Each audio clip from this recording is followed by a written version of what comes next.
کچھ جنگیں محض بارود سے نہیں انا سے لڑی جاتی ہیں۔ کچھ پل ایسے ہوتے ہیں جو صرف دریا کے کنارے نہیں بلکہ دو قوموں کے غرور کے بیچ بچھتے ہیں، اور کچھ زخم ایسے ہوتے ہیں جو برسوں بعد بھی ہرے رہتے ہیں، چاہے فضا میں دھوئیں کے بادل چھٹ چکے ہوں یا گولہ بارود کا شور خاموش ہو چکا ہو۔ ویتنام کی جنگ میں ایسا ہی ایک مقام تھا تھانا ہوا برج، جسے مقامی زبان میں ڈریگن کا جبڑا بھی کہتے ہیں۔ ایک ایسا فولادی پل جس نے دنیا کی سب سے بڑی سپر پاور امریکہ کو بار بار چیلنج کیا، جھٹلایا اور آخرکار اس کے غرور کو زمین بوس کر دیا۔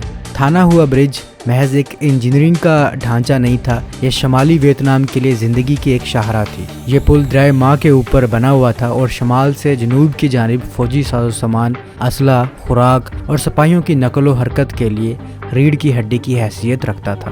ویت کانگ اور شمالی ویتنامی فوج کے لیے یہ پل ایک جنگی سانس جیسا تھا جو ہر پل ان کے جسم میں زندگی بھرتا تھا، اور یہی بات امریکی فوجی حکمت عملی کا مرکز بن گئی۔ امریکہ نے جب 1965 میں آپریشن رولنگ تھنڈر کا آغاز کیا تو اس پل کو ہدف اول قرار دیا۔ یہ پل پہلا ہدف تھا۔ خیال یہ تھا کہ اگر یہ پل تباہ کر دیا جائے تو شمالی ویتنام کی سپلائی لائن منقطع ہو جائے گی اور جنگ جیتنا آسان ہو جائے گا۔ لیکن دوستو، جنگ ہمیشہ نقشوں پر نہیں لڑی جاتی۔ 3 اپریل 1965 کو امریکی فضائیہ نے اپنے جدید ترین F-105 تھنڈر چیف لڑاکا طیاروں کو اس پل پر حملے کے لیے روانہ کیا۔ ان طیاروں پر جدید گائیڈڈ بوم لدے ہوئے تھے اور پائلٹ اس بات پر یقین رکھتے تھے کہ پل کا وجود اب صرف چند لمحوں کا مہمان ہے۔ لیکن جو ہی وہ پل پر پہنچے، انہیں زمین سے فائر ہونے والی شدید اینٹی ایئر کرافٹ گنز اور توپوں نے آ لیا۔ آسمان میں آگ اور بارود کے دھوئیں چھا گئے۔ اس دن امریکیوں کے 2 F-105 طیارے مار گرائے گئے، لیکن امریکہ پل پر بم گرانے میں کامیاب ہو گیا۔ زوردار دھماکے ہوئے اور کافی دھواں اٹھا اور امریکی پائلٹس نے اپنی طرف سے یہ مشن کمپلیٹ کر لیا تھا۔ ان کے نزدیک انہوں نے اس پل کو کافی حد تک نقصان پہنچایا تھا۔ اینٹی ایئر کرافٹ گن کی گولیوں سے بچتے ہوئے باقی امریکی طیارے واپس آ گئے۔ اگلے دن امریکہ نے اپنے 2 طیارے اس پل پر بھیجنے کا ارادہ کیا، جن کا مقصد تھا صرف یہ دیکھنا کہ اس پل کو کتنا نقصان پہنچا ہے، جسے BDA کہتے ہیں، یعنی بوم ڈیمیج اسیسمنٹ۔ کوئی اور جگہ ہوتی تو بوم ڈیمیج اسیسمنٹ عام بات تھی، لیکن یہ جگہ ایسی تھی کہ ہر دفعہ یہاں سے گزرنے کا مطلب تھا کہ مصیبت کو دعوت دینا۔ Lieutenant commander D.D. اسمتھ اور لیفٹیننٹ ٹام برنر کو یہ ڈیوٹی سونپی گئی۔ جب یہ دونوں اپنے اسکائی ہاک میں اس جگہ پہنچے تو اینٹی ایئر کرافٹ گن کی گولیاں ٹریسر بناتی ہوئی ان کا پیچھا کر رہی تھی۔ ویتنام کو اندازہ تھا کہ امریکہ ڈیمیج اسیسمنٹ کے لیے بھی مہمان بھیجے گا، اس لیے وہ پہلے سے ہی تیار بیٹھے تھے۔ پل کے ہر طرف درجنوں anti aircraft guns deploy کی گئی تھی۔ Lieutenant commander D.D. اسمتھ نے زور سے سٹک کھینچی، اپنے A4E اسکائی ہاک کو ایک تیز گھماؤ میں موڑ دیا۔ جی فورس نے اسے اپنے سیٹ پر دبا دیا اور اس کی نظر دھندلی ہوتی گئی۔ اس کے نیچے لیفٹیننٹ ٹام برنر نے اس کی حرکتیں دہرائیں۔ انہیں صرف ایک پل کی نظر کی ضرورت تھی، بس اتنا کہ یہ تصدیق ہو جائے کہ شمالی ویتنام کا اہم سپلائی راستہ تباہ ہو گیا ہے یا نہیں۔ اسمتھ نے جیٹ کو ایک تیز غوطے میں ڈالا، پھر آخری ممکنہ سیکنڈ میں الٹا گھما۔ اس کا ہیلمٹ کینوپی سے لگا جب اس نے صاف دیکھنے کے لیے اپنی گردن نیچے کی طرف موڑی، اور اس کا دل زور سے دھڑک رہا تھا۔ اس کی آنکھیں پھیل گئی۔ اس پل کا ایک بھی بیم اپنی جگہ سے نہیں ہلا تھا۔ پل اب بھی کھڑا تھا اپنی پوری شان کے ساتھ۔ صرف امریکہ ہی نہیں، پوری دنیا حیران رہ گئی۔ یہ کیسے ممکن تھا؟ جدید ترین ٹیکنالوجی، اعلیٰ تربیت یافتہ پائلٹ اور مہنگے ہتھیار، پھر بھی ایک پل کو نہیں گرایا جا سکا۔ تھانا ہوا برج یا ڈریگن کا جبڑا دریائے ماہ پر پھیلا ہوا ایک بڑا سٹیل کا بنا ہوا ڈھانچہ تھا جو روٹ 1 کے ساتھ فوجیوں اور سامان کی نقل و حرکت کے لیے بہت ضروری تھا۔ اسے تباہ کرنا شمالی ویتنامی فوج کی ایک اہم سپلائی لائن کاٹ دیتا۔ شمالی ویتنام یہ بات اچھی طرح جانتا تھا۔ اینٹی ایئر کرافٹ توپ خانے کے 5 بٹالین نے اس علاقے کو گھیر رکھا تھا۔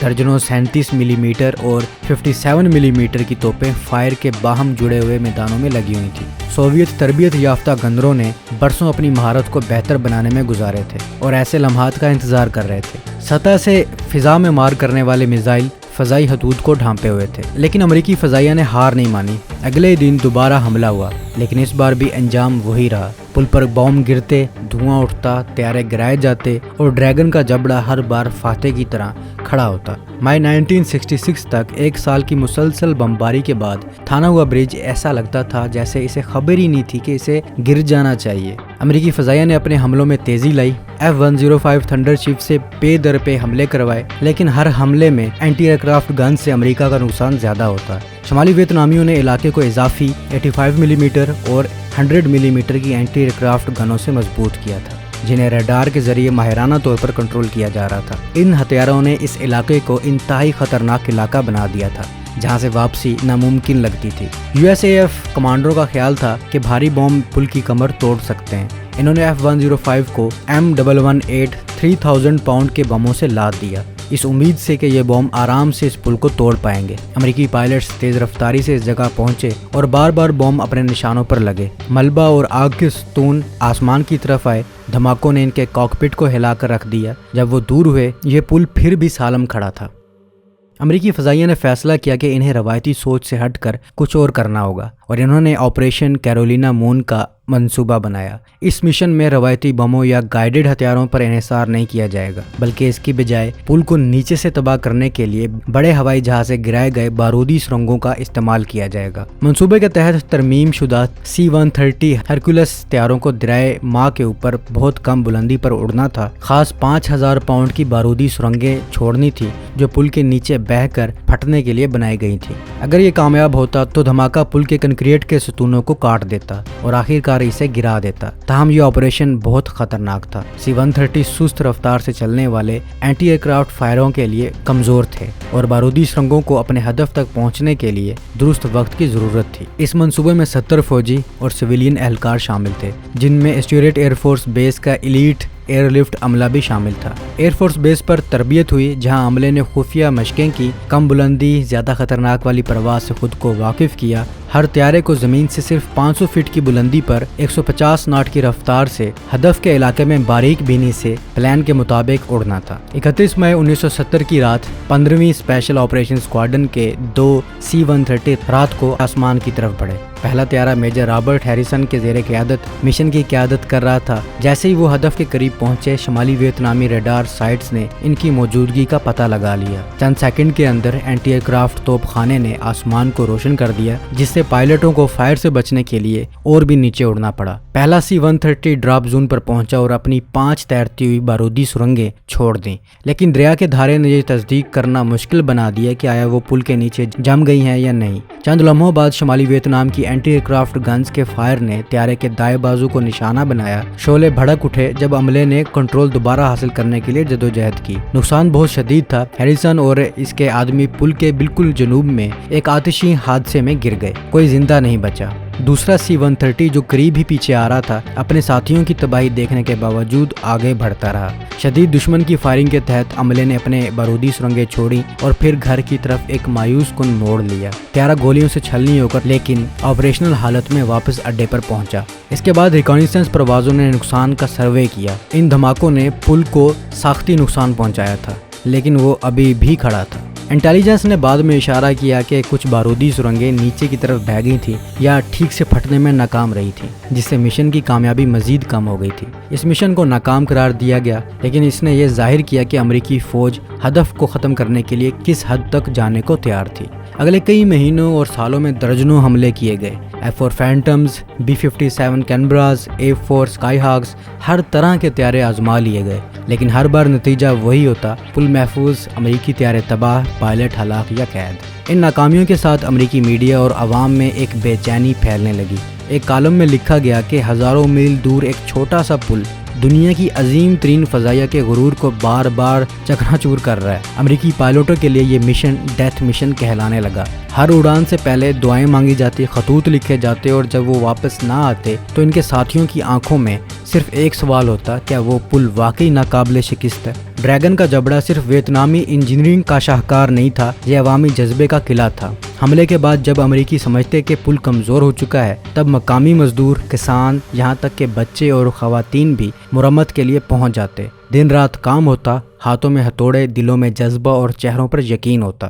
کچھ لوگ تو یہ بھی کہتے ہیں کہ ہر بار جب پل پر بم گرتا، شمالی ویتنام کا ریڈیو ایک نغمہ نشر کرتا تھا: پل کو کچھ نہیں ہوا، ہم اب بھی کھڑے ہیں۔ 1972 تک امریکہ تھک چکا تھا۔ ویتنامی زمین پر ہونے والی جنگ میں امریکی فوج کو شدید جانی نقصان ہو رہا تھا، اور فضائی محاذ پر بھی پل جیسا ایک ہدف ناکامی کی علامت بن چکا تھا۔ پھر آیا جدید ٹیکنالوجی کا دور، لیزر گائیڈڈ بمز۔ یہ وہ وقت تھا جب امریکہ نے F-4 فینٹمز کو لیزر بموں کے ساتھ مسلح کر کے ایک بار پھر اس پل پر حملہ کیا۔ 13 مئی 1972 کو تاریخ کا وہ دن آیا جب آخرکار ڈریگن کا جبڑا ٹوٹا۔ بم پل کے ان نقطوں پر گرے جہاں اس کی بنیادیں تھیں۔ پل زمین بوس ہوا اور دریا میں اس کا دھڑام سے گرنا سینکڑوں میل دور بھی محسوس کیا گیا۔ لیکن کیا یہ جیت تھی یا صرف تکنیکی برتری کی ایک وقتی کامیابی؟